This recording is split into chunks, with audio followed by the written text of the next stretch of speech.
5 reasons why the VIP Club. Topic number 1, Department Circle. Total of 50 plus millionaires club na ang nakreate ng The VIP Club for the past 3 to 4 years. Ngayon, ang kagandahan sa The VIP Club, meron kami ditong tinatawag na culture na pag naging milyonaryo ka, from nothing to something, from zero to millions. Ngayon, since naging milyonaryo ka sa The VIP Club, yes, it's time naman for you to give back. So ngayon, yung buong millionaires club ng The VIP Club, lahat kami is meron kaming service na kailangan namin mag-give back sa community. So in short, 50 plus kami magtutulong-tulong para tulungan yung mga hindi pa milyonaryo na maging milyonaryo din. So ganun kadami ang nagbibigay ng service at ganun ka-quality ang service na binibigay ng The VIP Club. Kasi imagine, ang mga nagtatrabaho sa Department Circle, lahat kumita na ng million dito. So definitely, na magiging quality yung magpo-provide nilang service, magiging maganda yung mabibigay na ng serbisyo sa bawat isa kasi napatunayan muna nila sa sarili nila. Kasi dito naniniwala kami sa kasabihan na kung gusto mong maging, makikinig ka sa mga taong naging. So since naging milyonaryo sila, madali nilang ituturo sa mga hindi pa milyonaryo kung paano maging isa. Bigyan kita ng example.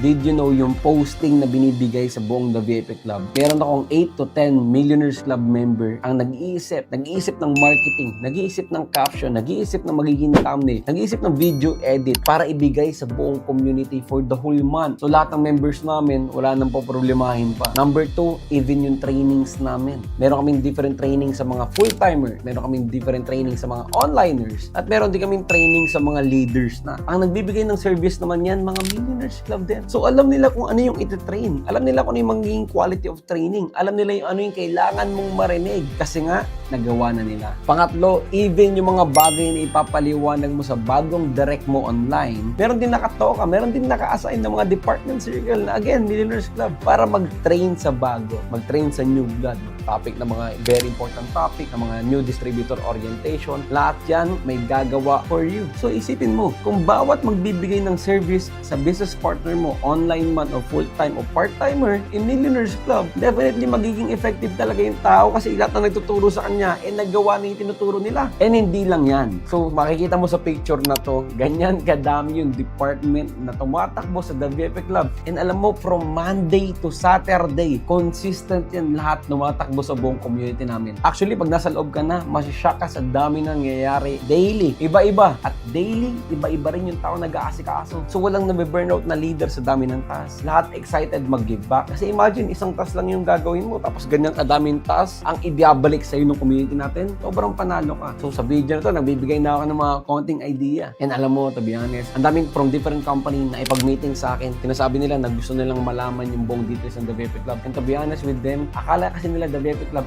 ako sa Mentor Aya, ang hindi nila alam, pinapatakbo to ng maraming Millionaire Circle member, ng mga top leader ng The VIP Club. Hindi lang kami, hindi lang ako. Ang dami namin ditong gumagawa nito, kaya mahirap siyang kopyahin.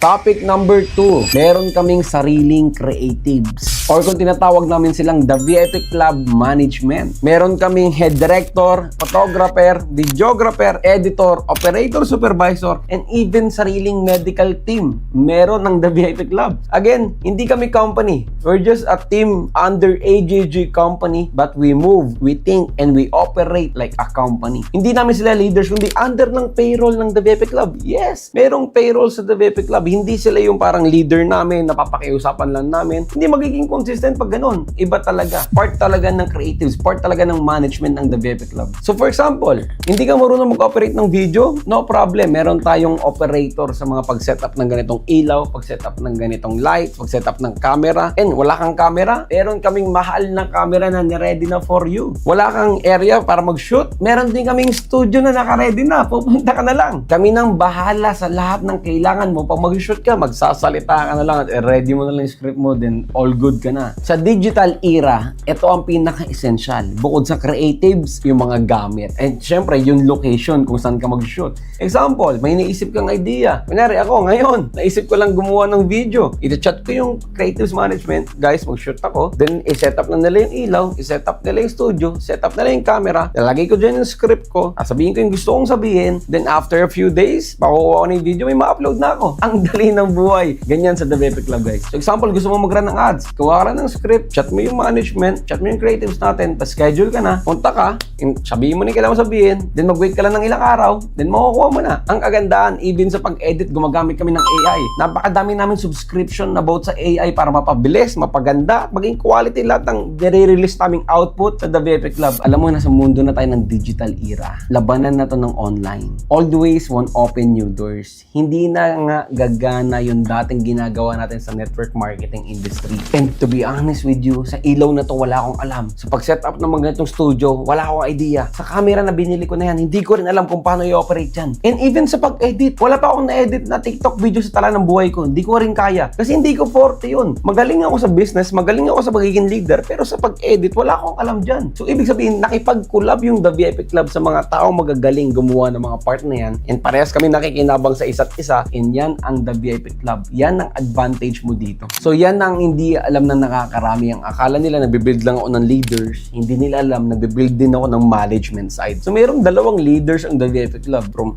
leaders sa network and leaders din sa management. And last, alam mo ba, nag-enroll din kami ng mga online courses, mga AI, paano ma-maximize yung AI sa pag-edit ng video, sa pag-rate ng content, ads topic, at napakadami pang iba. And to be honest with you, hindi ako ma-attend doon. At wala rin akong alam doon at wala akong idea. Yung creatives yung uma-attend, kami lang nag-fund din. Sila yung nag-aaral para mas maging advanced pa yung The VFX Club.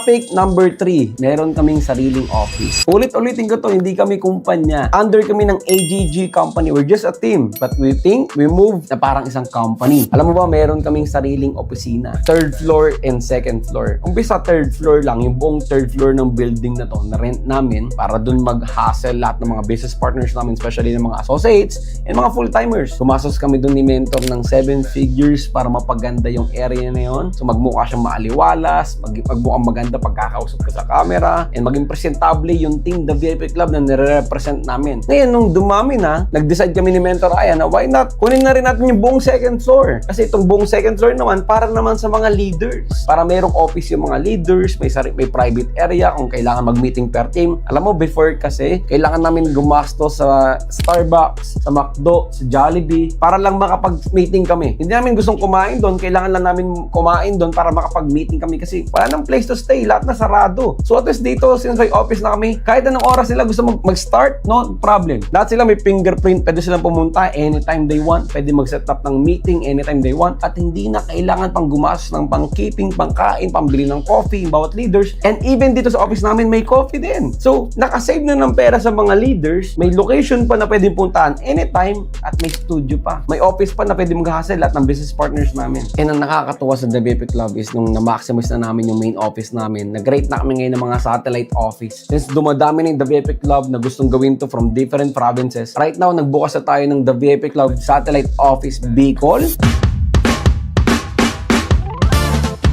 The VFX Club Isabela,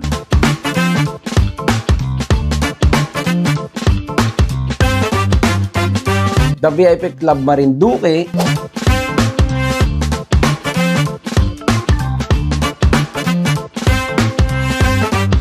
The VFX Club Ifugao.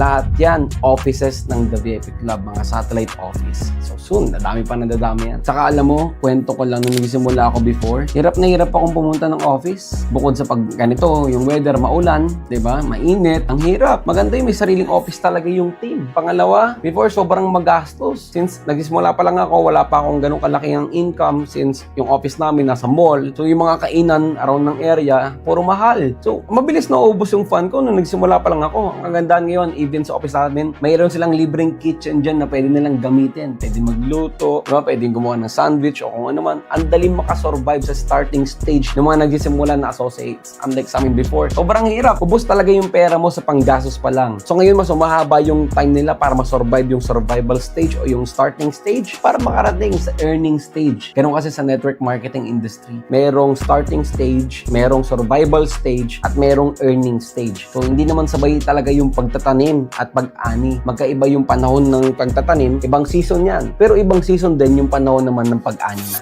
Topic number 4. 100% pure online. Yung training namin, Zoom lang, online. Ways to earn namin, online. Gumagamit kami ng ads, of course. Even yung pag-tap o pag-direct sa warm market namin o yung mga taong kakilala namin, online approach at online strategy lang yung ginagawa namin. And did you know, nag-office lang kami sa main office ng aming company once a month. Tuwing awarding lang namin para mag-celebrate ng 6 digits income, para mag-celebrate ng nangyari sa amin for the whole month. Once a month lang kami nag-office. Lagi kaming work smart but also work hard. Pinagsasabay namin yung dalawa. Isipin mo, ang prinsipyo kasi namin ni Aya ganito. So for example, kung magpe-personal kami ng hustle kagaya na ginagawa namin before, yung pag-prepare mo pa lang, pagligo mo pa lang, pag-commute mo pa lang, pamasahe mo pa, traffic pa, yung pagkain mo pa, yung preparation para makausap ka lang na isa, sobrang tagal, ubos agad yung oras mo. Versus, kung online lang namin gagawin, yung magagawa mo ng isang araw sa personal, maybe 2-3 lang. Kami, online, nakaka 15-25 kami na nakaupo lang kami dito. Pwedeng simulan pagkagising agad. Again, always won't open new doors. Kahit magaling ka magsalita, kahit may aura ka, kahit malupit ka mag-present, kahit ikaw yung pinakamagaling mag-present sa buong network marketing. Kung yung ginagawa mo pa rin yung odd ways, mahihirapan ka na ngayon sa online world. Maaring ikaw kumita ka, pero yung mga team mo o yung mga mag-sign up sa'yo, sila yung mag-suffer. Sila yung mahihirapan kasi kailangan na naman nilang pagdaanan yung pinagdaanan mo before. Alam mo naman, sobrang hirap nun. So sa The VIP Club, in-skip na namin yung part na yun. Kaya nga, lagi namin sinasabi dito, hindi mo kailangan maging magaling para kumita. Kasi yung system na ng The VIP Club yung naging magaling para sa'yo, kokopyahin at susundan mo na lang. That's why lagi namin pinopromote yung 767. Kasi totoo yan na yung 7 steps na sinusunod namin, kayang magbigay yan sa'yo ng 6 digits income in 7 proven action. So 100% lahat ng ginagamit namin dito online. Pero may hybrid. Paanong hybrid? Meron din kaming personal. Pero yung ginagawa namin sa personal, parang online pa rin. Medyo magulo, no? Bawal kasing sabihin dito. Para lang sa mga nasa loob ng The VIP Club.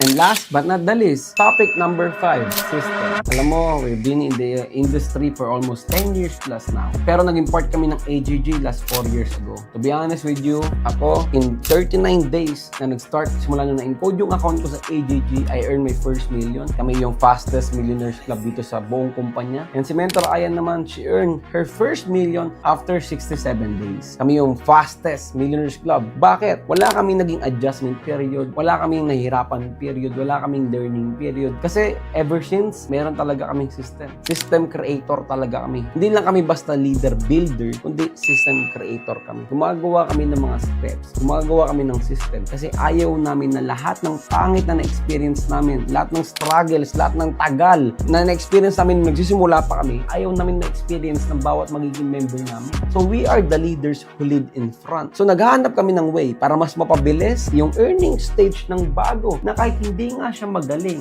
na kahit hindi nga siya expert, kahit hindi nga siya totally magaling magsalita. Alam mo ba sa The VIP Club, kahit hindi ka magsalita, sa totoo lang, kaya mong kumita pag sinundan mo yung pattern, pag sinundan mo yung steps. Ganun namin inorganize yung system. And ang nakakatuwa sa system ng The VIP Club, para siyang iPhone, ina-update namin ng ina-update. Lalo na ngayong year na to, nakalima o 6 na update ata kami. And every update namin, may mga bagong leader na umangat bigla yung pangalan. Kaya dito totoo yung kasabihan na walang nauna, walang nahuli. Napakadami naming bagong member na kayang sumabay even sa matatagal ng member at kaya pa niyang lakihan yung income. Classic example namin si Marvin Apolona. For the longest time, kasama ko na yung mga running leaders ng The VIP Club. Nung nag-sign up si Marvin, naging part at nag-level up sa The VIP Club, nalagpasan pa niya yung even matatagal na namin kasama. And good thing yun sa mga leaders ko kasi ibig sabihin nun, nagpapatunay na healthy. Na totoong walang nauna, walang nahuli. Because sa power ng system ng The VIP Club. And last, to be honest, nahihirapan akong ipaliwanag tong topic na to, itong system, kasi ang dami kong bagay na gustong sabihin na maybe hindi ko pwedeng sabihin in public kasi nga main recipe ng The VIP Club is yung system.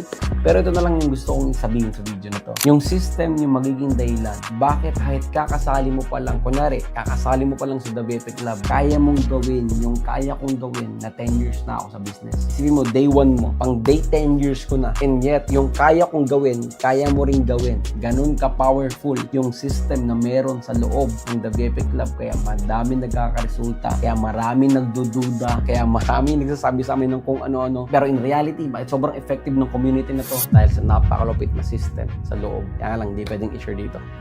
See you sa next video, guys.